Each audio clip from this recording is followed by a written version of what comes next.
how do you start to work with his process to develop iPS cells? Well, the problem was Shinya Yamanaka originally published that he could do it in mouse cells, not in human cells. Yeah. And there was a huge race on. Mouse embryo cells. It was mouse fibroblast adult cells that he reprogrammed back in time to a state like an embryonic stem cell. But he hadn't done it in human cells. And there was a huge race from between 1996 and 1999 to do it in human cells. And in fact, Jamie Thompson published simultaneously with Yamanaka showing that they could do it in human cells. So it was a dual publication, and once we did it with human cells, that's when everything opened up. So now we can make these powerful cells, which are just like embryonic cells from human cells. And I think that was a switching point for many, many people, including companies like Johnson & Johnson, who refused to use embryos, now suddenly could use this new cell type. And the process is remarkably reproducible. You know, sometimes you get a discovery in science in a big impact, and you never hear from it again. How many times have you done a news article on something that disappears? Cancer cured, you know, and then a week later it's found that it couldn't be reproduced. So these cells were reproduced in hundreds of labs within a year or two. So that this technology is straightforward, every lab is reproducing it. And it's the most remarkable thing that every cell in our body, the DNA of the cell is identical pretty much. It's just everything around it that's different. So the reason you have a hair cell versus a brain cell versus a skin cell is not because of the DNA, it's because of what we call the RNA and the protein, because the protein is what shapes the cell. And so once we understood that, and Dolly the sheep proved that you can clone an animal, the DNA is the same. That means that if you can manipulate the DNA, you can morph it into anything you want. And that was really what Shinya Yamanaka showed. So just fascinating science. And of course, I'll talk about how that impacted me. I was with Jamie Thompson, so I found out about this 6 months before anybody else, because he and I shared information. And then we put a nice paper together for Nature, showing that we could use this technology. Everybody was thinking, well, we can transplant patients with cells. But we actually set a whole new area up called disease modeling. We call disease in a dish. Yeah. Which means in a petri dish, So for complex diseases, you can actually take the cells. So if you had a rare disease, you could take your cells, take them back in time, and then if it was a brain disease, I can push them forward to be neurons, and I can look at the neurons that were in your disease in the dish. I would love for you to, Clive, to try to translate this to a clinical state. Like you said, disease in a dish. You could then take medication or chemotherapies or whatever to do the work on the dish and not on the patient. Correct. So say, best example is if you had a heart arrhythmia, which means your heart doesn't beat correctly. If I took your cells, reprogram them, I could make them into beating heart cells, and in my talk today I'll show some. Those beating heart cells will reflect your arrhythmia. So if you wanted to try and treat it, you could put drugs onto cells in the dish instead of on you, and I could try 1,000 drugs and find the one that works for you, for Jorge, not for everybody. So yeah, but we call it personalized medicine.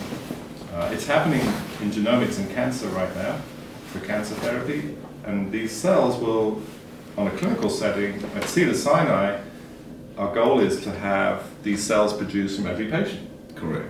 And so when you come to the hospital at Cedars, you will have your cells in a dish like an avatar, and the doctor will say, right, it's going to take a week and I'll find you the right drug. And I think this is a fascinating part of what your work is being for the future. I think it's something that the public doesn't quite get, because I think when they think regenerative medicine and stem cells, they think transplants, you know, cells are going to cure me.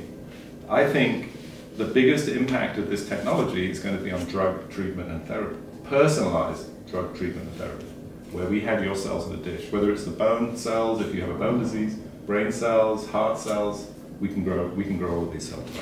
What kind of hope can you give to ALS patients? So a big focus of, the institute I run works on all different diseases. My lab in particular works on ALS, or Lou Gehrig's disease. And we are actually attacking this using regenerative medicine at Cedar-Sinai from two different ways. One is we're taking patients with ALS, and just as I was discussing previously, we're putting their cells in the dish and then turning them into the neurons that die. In the case of ALS, it's neurons that connect to the muscle. So in ALS, you get paralyzed because the neurons down here in your spinal cord die. We don't understand why. If we could understand why they die, we may have some clue to develop a therapy. And until you understand the mechanism of why they die.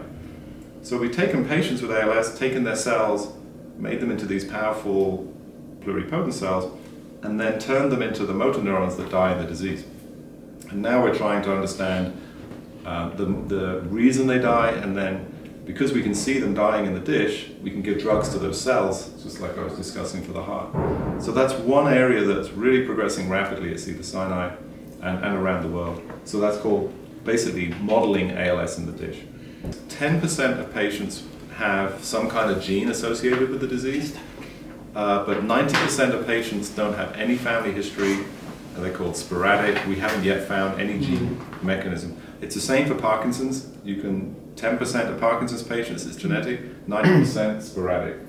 So it's interesting. Alzheimer's, 7% genetic, 93% sporadic, i.e. no known gene. So all of these neurological diseases are probably what we call complex genetics. So we're looking at the whole genetics of the cell in ALS and working out what cloud of genes or proteins might cause ALS as well. So here we now can generate your own cells. What's interesting is when you make these induced pluripotent stem cells, these embryonic stem cells from your own tissue, they're rejuvenated. You take them from being 70 years old to 0 again. So what we're trying to do is then make them into neural tissue and put them back in the brain to rejuvenate brain areas so that the aging process is reduced.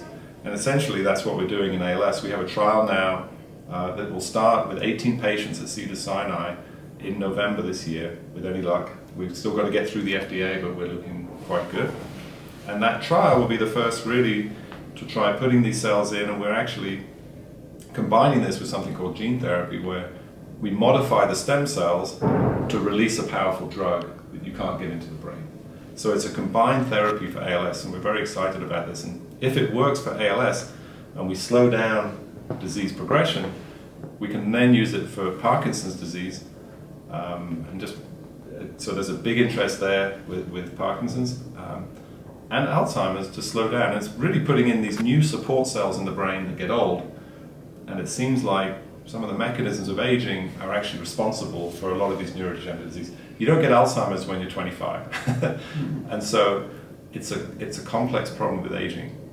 So we've found now from iPS cells we can create new blood cells.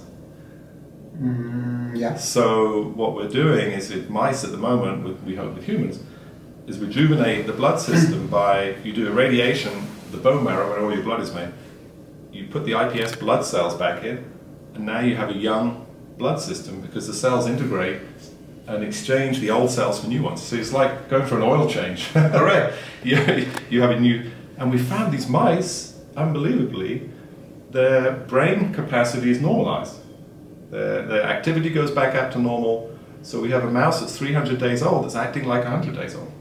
From my perspective, what we need to do is slow down the aging process, and that will simultaneously wipe out Alzheimer's, ALS, probably Parkinson's, and Huntington's disease. Yeah, my goal is for a health. We talked about had a symposium on what we call healthy aging, and in 100 years, you no longer will. It's just like polio is being cured. We'll cure aging, then we'll have a social problem of how long should we allow people to live. It's interesting. Cancer is caused by a lack of killing dividing cells. Our body has cells that divide all the time. We have mini cancers forming in our body in healthy people all of your life. The reason we don't get cancer is the immune system detects those dividing cells and kills them. So, if you have a healthy immune system, you will kill cancer cells.